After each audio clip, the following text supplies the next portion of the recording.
Hi everyone, my name is Robin Christopher A. Borasca, and with my teammates, we are here to discuss to you enums.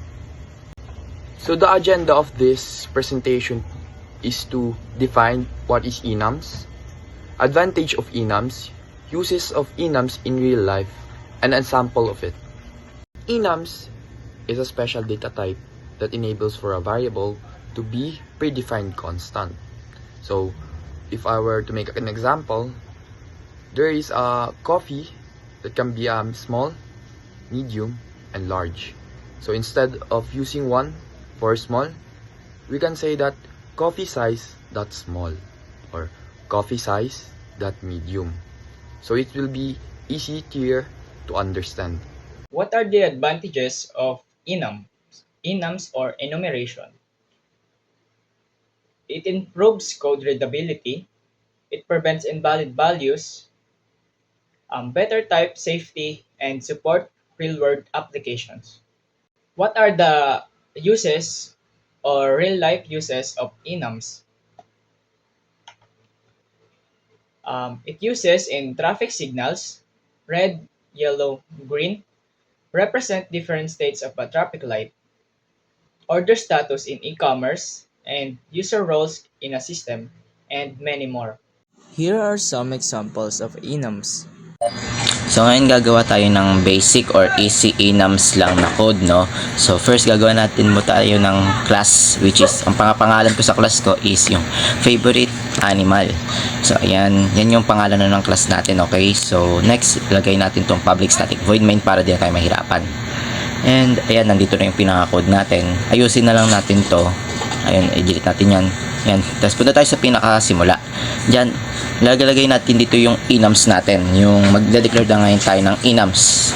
So, enum, animals. Ayan. Animals yung pinakapangalan ng enums natin. And sa loob ng animals na yan, lalagay tayo ng mga constant. Mga 4 na constant siguro. And which is yung cat, yung dog, yung fish, and then yung bird. Ayan. So ito na yung pinaka-4 natin na constant sa loob ng enums natin. Ayan, nandyan na. So ang gagawa ngayon tayo ng statement para gumana tong code natin. So first, lalagay natin yung animal. Ayan, animal. Nagaano siya dito sa enums natin na animal. Ngayon, lagawa tayo ng placeholder natin or yung variable natin para siya yung mag-hold ng specific value ng animal enums natin, which is my fave yung ginawa ko. Nga pala, sa Java, gagamit tayo ng camel case para sa mga variables where yung first word is dapat maliit and then yung second word dapat yung first letter nun is malaki. So, ayan, lalagay equals to animal.cat. Yan yung parang tawag dito, mag-hold yung variable natin, yung i-hold ng myfave. Ibig sabihin, yung myfave, i-hold niya yung mycat. So, yan. Next, i-print na natin. Yan, mag-print na tayo ng statement natin. So, ayan, system.out.println, and lalagay natin yung my favorite pet is, yan yung string natin, my favorite pet is. Then, yun, sarado natin, quit, plus, and then, yan, ilalagay natin yung value natin, yung myfave. Ayan, so sa loob niyan magsasama yung string tsaka yung value ng myfave kasi nilagyan natin ng plus na operator. So ayan, semicolon, pagka-edit, and naayos natin, try na natin siyang mapagana. So ayan, my favorite pet is cat. Ayun, nakita nyo gumana, no, na kasi yung hawak-hawak ng variable natin is yung cat, siya yung hawak-hawak. Ngayon, so next, palitan natin, try natin yung bird. Ayan, yung bird gumagana rin. So, try naman natin. Ay, wait naman, nakalimutan ako. Ilagay ng space. Bird. And then, try natin yung dog. Ayan. Okay. Yun, kita nyo, no? Gumagana rin. And, as for fish, ayan yung pinakauli. Tingnan natin kung okay. So, you can see, ayan. Ayan, okay, no? So, ibig sabihin, ganito lang gumawa nun. For this example, we have constants in an enum that have 2 separate integer tags right next to them. So it goes the name of the constant and then 1 integer, comma, and another enclosed within parentheses. So we have 5 constants here that we have 5 constants that are names of sizes for, let's just say, a nondescript pizza place. So you have the size solo, which has number 6. The first number is integer diameter, which is the width of the pizza. That term is gonna be relevant later. And then the next number is after a comma, which is 2, which is the cuts, the integer of how many cuts on a pizza there is. So you have 5 of them. We have solo, double, barcada, party, and New York. So how do we retrieve such data from the enum out onto the console? Well, I only have a console because I still don't know how to do any window options, window display. We have the main string, the main arguments here, which calls for the size, which calls for a certain constant from the enum under the variable size. So we're just gonna type size barcada, which refers to the barcada right here. And then we have this printout string. Just remove this one space. We have this printout string, system.out.print, which is the size of this variable size pizza has a diameter of this public integer get width, which returns the diameter of the pizza, and then we just preset inches. So if we print this out, we'll get, so we have size barcada, and we run this, we'll get barcada pizza has a diameter of 12 inches and 8 cuts. If we change barcada to say party, we'll get party pizza has a diameter of 15 inches and 12 cuts. So here guys, another example of enum or enumeration. So first, magsusulat muna tayo ng ating public class main. And after nun is dito natin ilalagay ang ating public method or yung main method natin. Okay, and after that, sa pagkatapos nito is gagawa tayo ngayon ng enum class. Enum, and itong enum na to, papangalanan ko siyang person. And dito sa class na to, ililist down ko yung mga name ng person.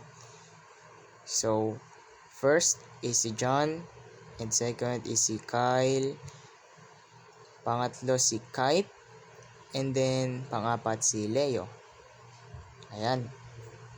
After kong mag-list down ng mga names sa enum class, ngayon pupunta tayo sa main method, and dito natin gagawin yung instantiation. So mag-i-instance tayo dito. So paano nga ba yun? Ang gagawin natin is tatawagin ko yung pangalan ng class ng enum, which is si person. So person. And itong instantiation na to, yung pangalan ng instance natin is papangalanan ko siyang my person. Tapos, after nyan, ang gusto kong kunin na value sa enum class is si Kite. So, ang ilalagay ko dito ay si Kite. Ayan, okay na. And after nyan, gusto kong may magdi-display na value kay Kite. Ang person, ang name na si Kite, gusto ko may magdi-display na value. So, ngayon, outside ng main method, gagawa ngayon tayo ng another method para tawagin yung mga value nila. So, static void. And then, itong method na to is papangalanan ko siyang habits. Okay? And then, tatawagin ko lang yung name ng class ng enums, which is si person. So, si person. And after nyan is, para makuha natin yan, yung name ng instance natin, which is yung my person. Yan. Okay na. After nyan, gusto kong gumawa ngayon ng switch case para tawagin yung mga value ng iba't ibang names or person natin. So, switch, and then yung instance natin, yung pangalan ng instance, which is si my person, and then case, and after nyan yung first name, which is si John. Okay, and then system.out.println, yung kanyang habits. Tawagin natin kunyari si John likes to sing. Ayan. Then after nyan, case 2 si Kyle. Oh, nakalimutan pala natin guys maglagay ng break. So, bakit kaya kailangan natin maglagay ng break guys? So, kailangan natin maglagay ng break para siya yung magiging return value ng pag tinawag natin yung case na si John. Kumbaga, ayun lang mapiprint niya, yung nasa system.out.print. Okay? So, case 2, ngayon si Kyle, system.out.println, and then ilalagay na natin yung habit ni Kyle. So, Kyle loves to cook. Ayan. So, next, break. And then, case. Si Kyle. So, system.out.println. So, Kyle likes to swim. Ayan. Okay. And then, break. And then, yung magiging default value natin, which is si Leo. Okay? Si Leo na yung pinakahuli, so siya na magiging default value natin. So, default and system.out.println, and Leo ano ba? Likes to read. Yan. Likes to read na lang. Okay? Okay na. Palitan pala natin si Kyle. Gawin na lang natin likes para pare-parehas sila. Yan. So, okay na. Lagyan ulit natin ng break. Alright. Okay guys, itry natin na i-run tong block of code na ginawa natin. So, run. And naglo-loading pa siya guys. Wait, ang tagal. Ayan. So, nag-appear dito guys na code execution successful. Which means, successful yung ginawa nating block of code. Pero, napansin nyo ba guys, hindi nag-display yung mga value nila dito. Hindi siya nag-display. Bakit kaya? Hindi siya nag-display guys, kasi hindi pa natin natatawag yung method kung saan natin ginawa yung mga value na di-display natin. So, iti-transfer natin sila dito sa main method natin. Okay? So, paano natin gagawin yon? Tatawagin lang natin yung pangalan ng method dito, which is yung ito, yan, yung habits. So lagyan natin dito habits, and then yung ito, yung argument natin, which is yung my person, and then yan. So try natin i-run ulit. Ayun. So ayun guys, nag-appear. Nabasa nyo ba? Kite likes to swim. Ayan. So, try natin palitan si Kite guys. So, palit natin si John. Run ulit natin. Ayun. Okay. Basa nyo? John likes to sing. Try naman natin ngayon guys si Leo. Si Leo naman. Ang ating default value. So, try natin siya ilagay dito. So, Leo. And then, tignan natin kung mag-appear yung default value niya. Ayun. So, nag-appear siya guys. Thank you for watching guys, and I hope na may natutunan kayo sa video na to. Thank you!